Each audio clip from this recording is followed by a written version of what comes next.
Tempo से take off शंख airlines की कहानी, कानपुर की गलियों से देश के आसमान तक। कभी टेम्पो चलाते थे श्रवण कुमार विश्वकर्मा, मध्य वर्गीय परिवार, अधूरी पढ़ाई, सरिया सीमेंट और ट्रांसपोर्ट से पहचान।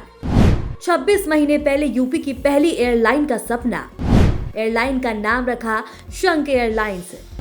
24 दिसंबर को सरकार की मंजूरी, नागरिक उड्डयन मंत्रालय ने दी एनओसी। कानपुर की गलियों से निकलकर देश के आसमान तक पहुंचने की एक कहानी किसी फिल्मी स्क्रिप्ट जैसी लगती है, लेकिन यह हकीकत है। जिस शख्स ने कभी कानपुर में टेम्पो चलाए, गंगा जी में डुबकी लगाई और आम जिंदगी जी, वही आज अपनी एयरलाइन शुरू करने जा रहा है। नाम है श्रवण कुमार विश्वकर्मा। उन्होंने एक सपना देखा था कि वो कभी हवाई चप्पल पहनने वाले हवाई जहाज का सफर करेंगे और आज से 26 महीने पहले यूपी की पहली एयरलाइंस को उन्होंने सफल किया। नाम दिया शंख एयरलाइन, जिसे गुरुवार 24 दिसंबर को मंजूरी दी और नागरिक उड्डयन मंत्रालय शंख एयरलाइन समेत 3 एयरलाइंस को नो ऑब्जेक्शन सर्टिफिकेट जारी कर दिया गया। इनमें अल हिंद एयर और फ्लाई एक्सप्रेस और एयरलाइन शामिल है। अब सवाल यह है कि आखिर कौन है श्रवण कुमार और क्या है उनका पूरा प्लान। कौन है श्रवण कुमार विश्वकर्मा? श्रवण कुमार शंख एयर के फाउंडर और चेयरमैन हैं। उत्तर प्रदेश के कानपुर से ताल्लुक रखते हैं। मध्य वर्गीय परिवार से जन्मे श्रवण बताते हैं कि पढ़ाई में उनका मन ज्यादा नहीं लगता था। दोस्ती यारी और हालात ऐसे रहे कि जिंदगी ही पढ़ाई छूट गई। इसके बाद उन्होंने बिजनेस की दुनिया में कदम रखा और धीरे धीरे खुद को खड़ा किया। उनका पहला कदम था टीएमटी का बिजनेस।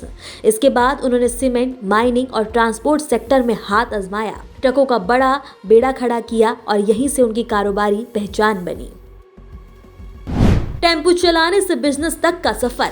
श्रवण कुमार ने खुद को बताया है कि उन्होंने न सिर्फ टेम्पो में सफर किया बल्कि दोस्तों के टेम्पो खुद भी चलाए हैं। श्रवण कुमार के मुताबिक नीचे से ऊपर आने वाले आदमी साइकिल, बस, ट्रेन, टेम्पो सब कुछ देखता है। यही अनुभव आज उनकी सोच की सबसे बड़ी ताकत बना।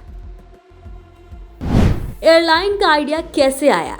करीब 3-4 साल पहले श्रवण कुमार के मन में कुछ अलग करने का जुनून आया। उनका मानना था कि एविएशन आने वाले समय की ग्रोथ इंडस्ट्री है। लोग समय बचाना चाहते हैं और हवाई सफर अब जरूरत बन चुका है। एक यात्रा के दौरान उन्हें महसूस हुआ कि मध्य वर्ग के लिए सस्ते और भरोसेमंद एयरलाइन की भारी कमी है। यहीं से शंख एयरलाइन का विस्तार जन्मा। एयरलाइंस का नाम शंख क्यों रखा? श्रवण कुमार बताते हैं कि शंख नाम उनके लिए नया नहीं था। उनकी पहले से मौजूद कंपनी में भी यह नाम जुड़ा था। धार्मिक और सांस्कृतिक पहचान वाला यह नाम उन्हें अपील करता है। हर घर में शंख होता है, लेकिन हर कोई उसे बजा नहीं पाता। श्रवण कहते हैं कि हम भी कुछ ऐसा ही करना चाहते हैं जो सबके पास हो, लेकिन अलग पहचान बनाए। टिकट की कीमतें कैसी होंगी? श्रवण कुमार का सबसे बड़ा दावा है नो डायनेमिक प्राइसिंग। उनका साफ कहना है कि सुबह 5,000 रुपए की टिकट शाम को 25,000 रुपए नहीं होगी। होली, दिवाली, छठ का त्योहार हो, कुंभ हो या डिमांड ही क्यों ना बढ़ जाए, उनकी एयरलाइन का किराया आसमान नहीं छुएगा। उनका फोकस मध्य वर्ग पर है। तय रेट, सीमित मुनाफा और भरोसेमंद सेवा, यही शंख एयरलाइन का मॉडल होगा।